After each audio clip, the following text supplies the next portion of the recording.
श्री शिवरक्षास्तोत्रम् श्री गणेशाय नमः। अस्य श्री शिवरक्षास्तोत्रमन्त्रस्य याज्ञवल्क्य ऋषिः श्री सदाशिवो देवता अनुष्टुप् छन्दः। श्री सदाशिवप्रीत्यर्थं शिवरक्षास्तोत्रजपे विनियोगः। चरितं देवदेवस्य महादेवस्य पावनम् अपारं परमोदारं चतुर्वर्गस्य साधनं। गौरीविनायकोपेतं पञ्चवक्त्रं त्रिनेत्रकं शिवं ध्यात्वा दशभुजं शिवरक्षां पठेन्नरः। गंगाधरः शिरः पातु भालम् अर्धेन्दुशेखरः। नयने मदनध्वंसी कर्णो सर्पविभूषण। घ्राणं पातु पुरारातिः मुखं पातु जगत्पतिः। जिह्वां वागीश्वरः पातु कन्धरां सितिकन्धरः। श्रीकण्ठः पातु मे कण्ठं स्कन्धौ विश्वधुरन्धरः। भुजौ भूभारसंहर्ता करौ पातु पिनाकधृक्। हृदयं शङ्करः पातु जठरं गिरिजापतिः। नाभिं मृत्युञ्जयः पातु कटिव्याघ्राजिनाम्बरः। शक्तिनी पातु दीनार्त शरणागतवत्सलः। ऊरू महेश्वरः पातु जानुनी जगदीश्वरः। जङ्घे पातु जगत्कर्ता गुल्फौ पातु गणाधिपः। चरणौ करुणासिन्धुः सर्वाङ्गानि सदाशिवः। एतां शिवबलोपेतां रक्षां यः सुकृती पठेत् स भुक्त्वा सकलान् कामान् शिवसायुज्यमाप्नुयात्। ग्रहभूतपिशाचाद्यैस्त्रैलोक्ये विचरन्ति ये दूरादासु पलायन्ते शिवनामाभिरक्षणात्। अभयङ्करनामेदं कवचं पार्वतीपतेः। भक्त्या बिभर्ति यः कण्ठे तस्य वश्यं जगत्त्रयम्। इमां नारायणः स्वप्ने शिवरक्षां यथा दिशत्। प्रातरुत्थाय योगेन्द्रो याज्ञवल्क्यः तथा लिखत्। चरितं देवदेवस्य महादेवस्य पावनम् अपारं परमोदारं चतुर्वर्गस्य साधनं। गौरीविनायकोपेतं पञ्चवक्त्रं त्रिनेत्रकं शिवं ध्यात्वा दशभुजं शिवरक्षां पठेन्नरः। गंगाधरः शिरः पातु भालम् अर्धेन्दुशेखरः। नयने मदनध्वंसी कर्णो सर्पविभूषण। घ्राणं पातु पुरारातिः मुखं पातु जगत्पतिः। जिह्वां वागीश्वरः पातु कन्धरां सितिकन्धरः। श्रीकण्ठः पातु मे कण्ठं स्कन्धौ विश्वधुरन्धरः। भुजौ भूभारसंहर्ता करौ पातु पिनाकधृक्। हृदयं शङ्करः पातु जठरं गिरिजापतिः। नाभिं मृत्युञ्जयः पातु कटिव्याघ्राजिनाम्बरः। शक्तिनी पातु दीनार्त शरणागतवत्सलः। ऊरू महेश्वरः पातु जानुनी जगदीश्वरः। जङ्घे पातु जगत्कर्ता गुल्फौ पातु गणाधिपः। चरणौ करुणासिन्धुः सर्वाङ्गानि सदाशिवः। एतां शिवबलोपेतां रक्षां यः सुकृती पठेत् स भुक्त्वा सकलान् कामान् शिवसायुज्यमाप्नुयात्। ग्रहभूतपिशाचाद्यैस्त्रैलोक्ये विचरन्ति ये दूरादासु पलायन्ते शिवनामाभिरक्षणात्। अभयङ्करनामेदं कवचं पार्वतीपतेः। भक्त्या बिभर्ति यः कण्ठे तस्य वश्यं जगत्त्रयम्। इमां नारायणः स्वप्ने शिवरक्षां यथा दिशत् प्रातरुत्थाय योगेन्द्रो याज्ञवल्क्यः तथा लिखत्।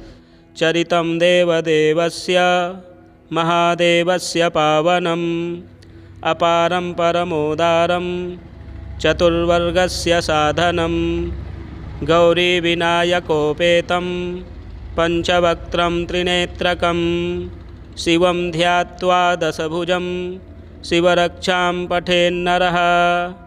गङ्गाधरः शिरः पातु भालम् अर्धेन्दुशेखरः नयने मदनध्वंसी कर्णो सर्पविभूषण। घ्राणं पातु पुरारातिः मुखं पातु जगत्पतिः जिह्वां वागीश्वरः पातु कन्धरां सितिकन्धरः। श्रीकण्ठः पातु मे कण्ठं स्कन्धौ विश्वधुरन्धरः भुजौ भूभारसंहर्ता करौ पातु पिनाकधृक्। हृदयं शङ्करः पातु जठरं गिरिजापतिः नाभिं मृत्युञ्जयः पातु कटिव्याघ्राजिनाम्बरः। शक्तिनी पातु दीनार्त शरणागतवत्सलः ऊरू महेश्वरः पातु जानुनी जगदीश्वरः। जङ्घे पातु जगत्कर्ता गुल्फौ पातु गणाधिपः। चरणौ करुणासिन्धुः सर्वाङ्गानि सदाशिवः। एतां शिवबलोपेतां रक्षां यः सुकृती पठेत् स भुक्त्वा सकलान् कामान् शिवसायुज्यमाप्नुयात्। ग्रहभूतपिशाचाद्यैस्त्रैलोक्ये विचरन्ति ये दूरादासु पलायन्ते शिवनामाभिरक्षणात्। अभयङ्करनामेदं कवचं पार्वतीपतेः भक्त्या बिभर्ति यः कण्ठे तस्य वश्यं जगत्त्रयम्। इमां नारायणः स्वप्ने शिवरक्षां यथा दिशत् प्रातरुत्थाय योगेन्द्रो याज्ञवल्क्यः तथा लिखत्।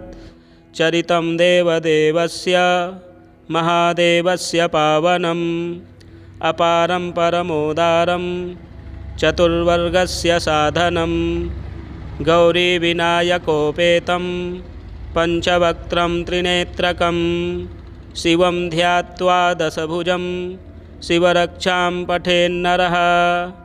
गङ्गाधरः शिरः पातु भालम् अर्धेन्दुशेखरः नयने मदनध्वंसी कर्णो सर्पविभूषण। घ्राणं पातु पुरारातिः मुखं पातु जगत्पतिः जिह्वां वागीश्वरः पातु कन्धरां सितिकन्धरः। श्रीकण्ठः पातु मे कण्ठं स्कन्धौ विश्वधुरन्धरः भुजौ भूभारसंहर्ता करौ पातु पिनाकधृक्। हृदयं शङ्करः पातु जठरं गिरिजापतिः नाभिं मृत्युञ्जयः पातु कटिव्याघ्राजिनाम्बरः।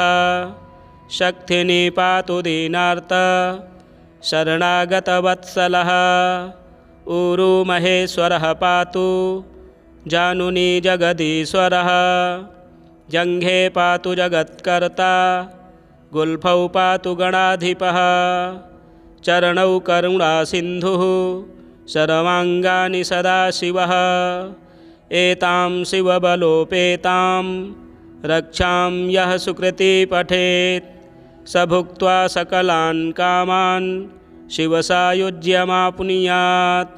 ग्रहभूतपिशाचाद्यैस्त्रैलोक्ये विचरन्ति ये दूरादासु पलायन्ते शिवनामाभिरक्षणात्।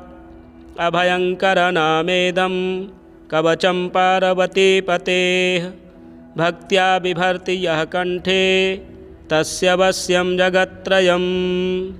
इमां नारायणः स्वप्ने शिवरक्षां यथा दिशत् प्रातरुत्थाय योगेन्द्रो याज्ञवल्क्यः तथा लिखत्।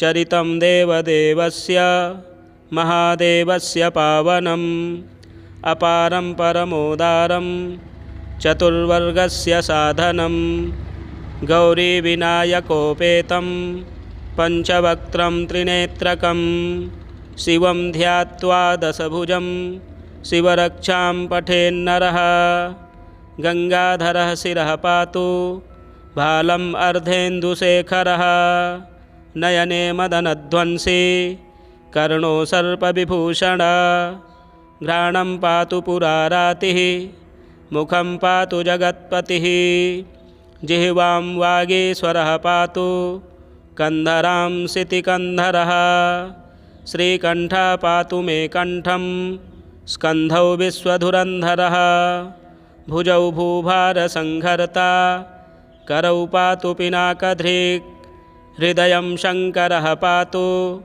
जठरं गिरिजापतिः नाभिं मृत्युञ्जयः पातु कटिव्याघ्राजिनाम्बरः शक्तिनी पातु दीनार्त शरणागतवत्सलः ऊरू महेश्वरः पातु जानुनी जगदीश्वरः जङ्घे पातु जगत्कर्ता गुल्फौ पातु गणाधिपः चरणौ करुणासिन्धुः सर्वाङ्गानि सदाशिवः एतां शिवबलोपेतां रक्षां यः सुकृती पठेत् स भुक्त्वा सकलान् कामान् शिवसायुज्यमाप्नुयात् ग्रहभूतपिशाचाद्यैस्त्रैलोक्ये विचरन्ति ये दूरादासु पलायन्ते शिवनामाभिरक्षणात् अभयङ्करनामेदं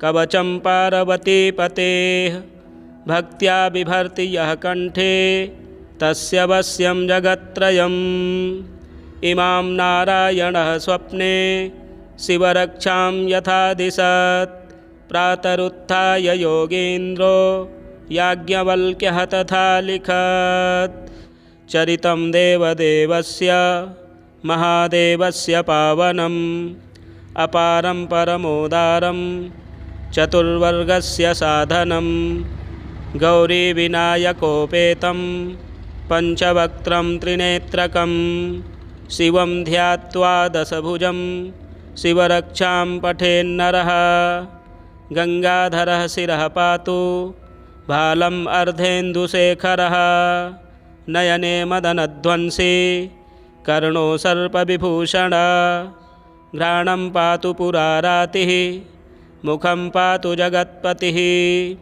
जिह्वां वागीश्वरः पातु कन्धरां सितिकन्धरः श्रीकण्ठः पातु मे कण्ठं स्कन्धौ विश्वधुरन्धरः भुजौ भूभारसंहर्ता करौ पातु पिनाकधृक् हृदयं शङ्करः पातु जठरं गिरिजापतिः नाभिं मृत्युञ्जयः पातु कटिव्याघ्राजिनाम्बरः शक्तिनी पातु दीनार्त शरणागतवत्सलः ऊरू महेश्वरः पातु जानुनी जगदीश्वरः जङ्घे पातु जगत्कर्ता गुल्फौ पातु गणाधिपः चरणौ करुणासिन्धुः सर्वाङ्गानि सदाशिवः एतां शिवबलोपेतां रक्षां यः सुकृती पठेत् स भुक्त्वा सकलान् कामान् शिवसायुज्यमाप्नुयात् ग्रहभूतपिशाचाद्यैस्त्रैलोक्ये विचरन्ति ये दूरादासु पलायन्ते शिवनामाभिरक्षणात् अभयङ्करनामेदं कवचं पार्वतीपतेः भक्त्या बिभर्ति यः कण्ठे तस्य वश्यं जगत्त्रयम् इमां नारायणः स्वप्ने शिवरक्षां यथा दिशत् प्रातरुत्थाय योगेन्द्रो याज्ञवल्क्यः तथा लिखत् चरितं देवदेवस्य महादेवस्य पावनम् अपारं परमोदारं चतुर्वर्गस्य साधनं गौरीविनायकोपेतं पञ्चवक्त्रं त्रिनेत्रकं शिवं ध्यात्वा दशभुजं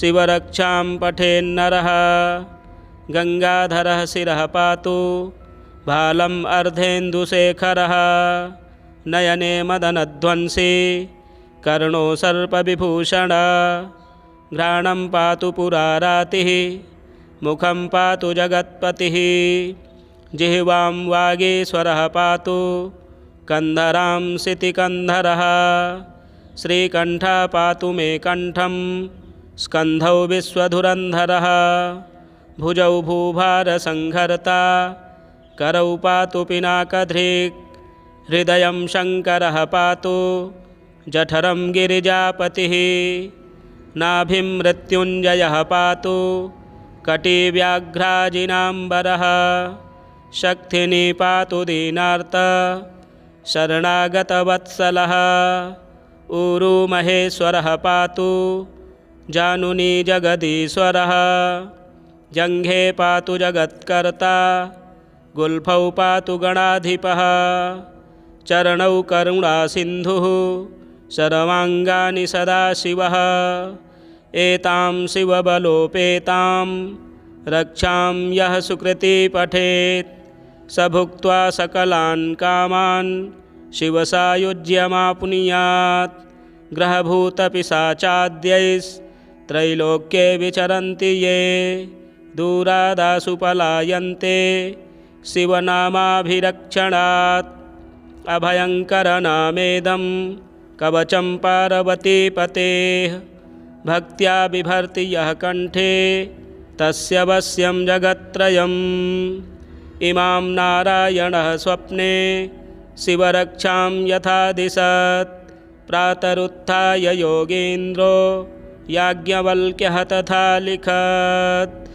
चरितं देवदेवस्य महादेवस्य पावनम् अपारं परमोदारं चतुर्वर्गस्य साधनं गौरीविनायकोपेतं पञ्चवक्त्रं त्रिनेत्रकं शिवं ध्यात्वा दशभुजं शिवरक्षां पठेन्नरः गङ्गाधरः शिरः पातु भालम् अर्धेन्दुशेखरः नयने मदनध्वंसी कर्णो सर्पविभूषण घ्राणं पातु पुरारातिः मुखं पातु जगत्पतिः जिह्वां वागीश्वरः पातु कन्धरां सितिकन्धरः श्रीकण्ठः पातु मे कण्ठं स्कन्धौ विश्वधुरन्धरः भुजौ भूभारसंहर्ता करौ पातु पिनाकधृक् हृदयं शङ्करः पातु जठरं गिरिजापतिः नाभिं मृत्युञ्जयः पातु कटिव्याघ्राजिनाम्बरः शक्तिनी पातु दीनार्त शरणागतवत्सलः ऊरू महेश्वरः पातु जानुनी जगदीश्वरः जङ्घे पातु जगत्कर्ता गुल्फौ पातु गणाधिपः चरणौ करुणासिन्धुः सर्वाङ्गानि सदाशिवः एतां शिवबलोपेतां रक्षां यः सुकृती पठेत् स भुक्त्वा सकलान् कामान् शिवसायुज्यमाप्नुयात् ग्रहभूतपिशाचाद्यैस्त्रैलोक्ये विचरन्ति ये दूरादासु पलायन्ते शिवनामाभिरक्षणात् अभयङ्करनामेदं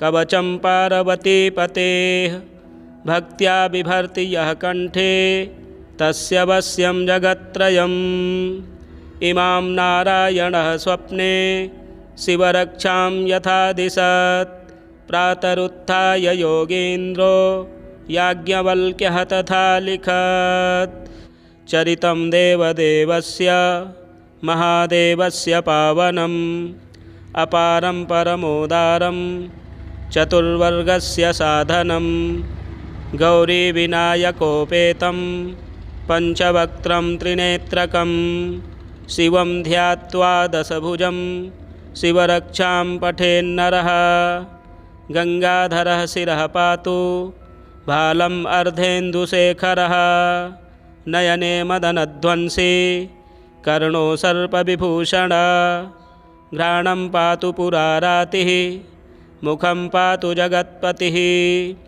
जिह्वां वागीश्वरः पातु कन्धरां सितिकन्धरः श्रीकण्ठः पातु मे कण्ठं स्कन्धौ विश्वधुरन्धरः भुजौ भूभारसंहर्ता करौ पातु पिनाकधृक् हृदयं शङ्करः पातु जठरं गिरिजापतिः नाभिं मृत्युञ्जयः पातु कटिव्याघ्राजिनाम्बरः शक्तिनी पातु दीनार्त शरणागतवत्सलः ऊरू महेश्वरः पातु जानुनी जगदीश्वरः जङ्घे पातु जगत्कर्ता गुल्फौ पातु गणाधिपः चरणौ करुणासिन्धुः सर्वाङ्गानि सदाशिवः एतां शिवबलोपेतां रक्षां यः सुकृती पठेत्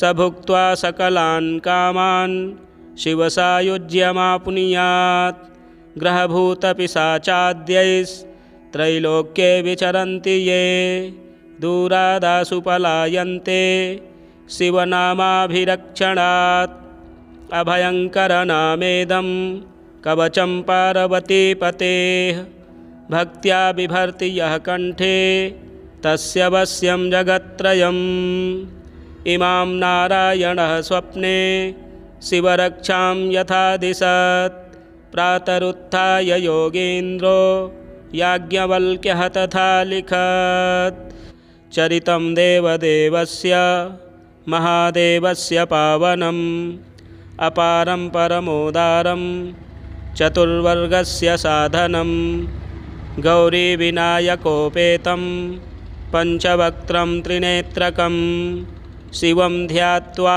दशभुजं शिवरक्षां पठेन्नरः गङ्गाधरः शिरः पातु भालम् अर्धेन्दुशेखरः नयने मदनध्वंसी कर्णो सर्पविभूषण घ्राणं पातु पुरारातिः मुखं पातु जगत्पतिः जिह्वां वागीश्वरः पातु कन्धरां सितिकन्धरः श्रीकण्ठः पातु मे कण्ठं स्कन्धौ विश्वधुरन्धरः भुजौ भूभारसंहर्ता करौ पातु पिनाकधृक् हृदयं शङ्करः पातु जठरं गिरिजापतिः नाभिं मृत्युञ्जयः पातु कटिव्याघ्राजिनाम्बरः शक्तिनी पातु दीनार्त शरणागतवत्सलः ऊरू महेश्वरः पातु जानुनी जगदीश्वरः जङ्घे पातु जगत्कर्ता गुल्फौ पातु गणाधिपः चरणौ करुणासिन्धुः सर्वाङ्गानि सदाशिवः एतां शिवबलोपेतां रक्षां यः सुकृती पठेत् स भुक्त्वा सकलान् कामान् शिवसायुज्यमाप्नुयात् ग्रहभूतपिशाचाद्यैस्त्रैलोक्ये विचरन्ति ये दूरादासु पलायन्ते शिवनामाभिरक्षणात् अभयङ्करनामेदं कवचं पार्वतीपतेः भक्त्या बिभर्ति यः कण्ठे तस्य वश्यं जगत्त्रयम् इमां नारायणः स्वप्ने शिवरक्षां यथा दिशत् प्रातरुत्थाय योगेन्द्रो याज्ञवल्क्यः तथा लिखत् चरितं देवदेवस्य महादेवस्य पावनम् अपारं परमोदारं चतुर्वर्गस्य साधनं गौरीविनायकोपेतं पञ्चवक्त्रं त्रिनेत्रकं शिवं ध्यात्वा दशभुजं शिवरक्षां पठेन्नरः गङ्गाधरः शिरः पातु भालम् अर्धेन्दुशेखरः नयने मदनध्वंसी कर्णो सर्पविभूषण घ्राणं पातु पुरारातिः मुखं पातु जगत्पतिः जिह्वां वागीश्वरः पातु कंधरां सितिकन्धरः। श्रीकण्ठः पातु मे कण्ठं स्कन्धौ विश्वधुरन्धरः। भुजौ भूभारसंहर्ता करौ पातु पिनाकधृक्। हृदयं शङ्करः पातु जठरं गिरिजापतिः। नाभिं मृत्युञ्जयः पातु कटिव्याघ्राजिनाम्बरः। शक्तिनी पातु दीनार्त शरणागतवत्सलः। ऊरू महेश्वरः पातु जानुनी जगदीश्वरः। जङ्घे पातु जगत्कर्ता गुल्फौ पातु गणाधिपः। चरणौ करुणासिन्धुः सर्वाङ्गानि सदाशिवः। एतां शिवबलोपेतां रक्षां यः सुकृती पठेत् स भुक्त्वा सकलान् कामान् शिवसायुज्यमाप्नुयात्।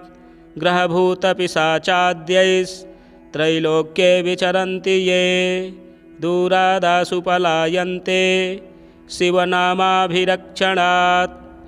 अभयङ्करनामेदं कवचं पार्वतीपतेः। भक्त्या बिभर्ति यः कण्ठे तस्य वश्यं जगत्त्रयम्। इमां नारायणः स्वप्ने शिवरक्षां यथा दिशत्। प्रातरुत्थाय योगीन्द्रो याज्ञवल्क्यः तथा लिखत्। श्रीयाज्ञवल्क्यप्रोक्तं शिवरक्षास्तोत्रं सम्पूर्णम्। जय जय शाम्ब सदाशिवार्पणमस्तु। प्रिय दर्शकों, इसी प्रकार के वीडियो देखने के लिए इस चैनल को ज़्यादा से ज़्यादा सब्सक्राइब करें, वीडियो शेयर करें, लाइक करें। जय शिव शंकर।